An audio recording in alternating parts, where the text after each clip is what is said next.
Samajwadi party समर्थक और खुद अखिलेश यादव एक बात हमेशा कहते रहते हैं कि जो सांड को लाए हैं हम उनको हराएंगे।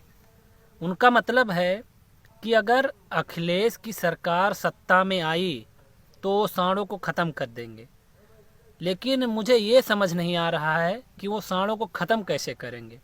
उन्होंने अपने घोषणा पत्र में भी इसका कोई जिक्र नहीं किया है कि वो सांडों को कैसे ख़त्म करेंगे। सांडों को मारेंगे, खाएंगे, या घर में रखेंगे, या फिर विधानसभा में रखेंगे, या फिर सांडों से सफाई में मुजरा तो नहीं करवाएंगे।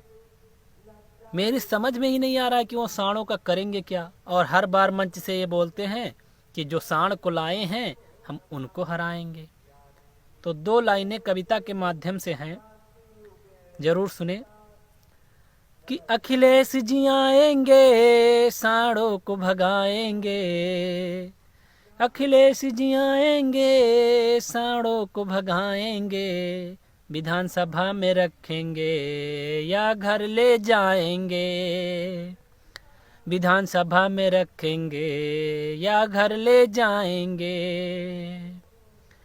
अखिलेश जी आएंगे सांडों को भगाएंगे, अखिलेश जी आएंगे सांडों को भगाएंगे, घर में रखेंगे या मुजरा करवाएंगे, वो घर में रखेंगे या मुजरा करवाएंगे।